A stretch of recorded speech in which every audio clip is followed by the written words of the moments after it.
Cocaine discovered in 17th century mummified brain tissue. Researchers were surprised to find traces of cocaine in the mummified brain tissue of 17th century individuals buried in Milan. Remnants of cocaine were found in two individuals buried in a crypt at Ospedale Maggiore, a pioneering hospital in Milan that served the poor, according to a study published in the Journal of Archaeological Science.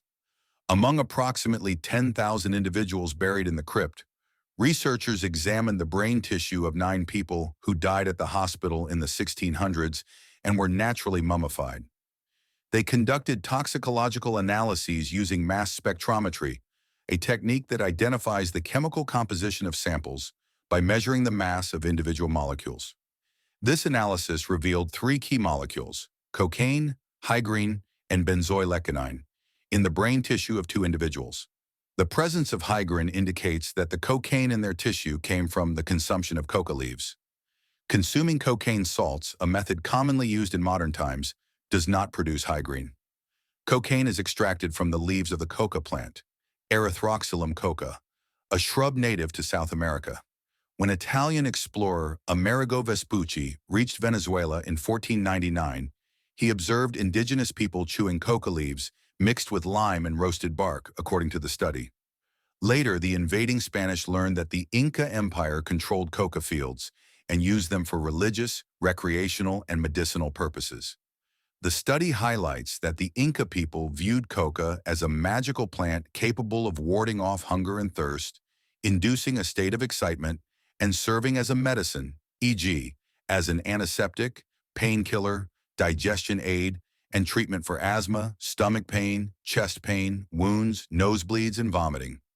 While the Spanish conquerors initially kept the medicinal and recreational properties of coca leaves secret, focusing on exporting other resources like gold, silver, sugar, and tobacco, chewing coca leaves helped Spanish laborers work continuously in gold and silver mines and on plantations. A few conquistadors attempted to send coca leaves to Europe, but their shipments spoiled during the transatlantic journey, preventing the plant from being introduced to Europe until the 1800s. However, the study suggests that coca may have arrived in Europe earlier than previously thought. Radiocarbon dating of one of the skeletons buried alongside those testing positive for cocaine indicates that the individuals lived around 350 years ago. Laboratory analyses not only push back the timeline of Erythroxylum spp, appearing in Europe by nearly 2 centuries, but also demonstrate that some Milanese individuals had contact with this plant from the New World, chewing or brewing tea from its leaves, said Gaia Giordano, the lead author of the study and a PhD candidate in archaeology at the University of Milan.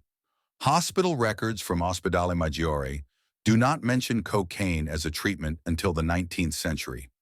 So it is possible that these 2 individuals sourced coca leaves independently, the researcher said. The presence of cocaine in their brain tissue suggests its use occurred close to their deaths. Intriguingly, one of the coca users also had stage 3 syphilis and was identified as an opium user in a 2023 study published in Scientific Reports. Giordano speculates that the 2 individuals used coca leaves for recreational or self-medication purposes. It may have been used as part of a folk remedy by healers who didn't work at the hospital, she noted.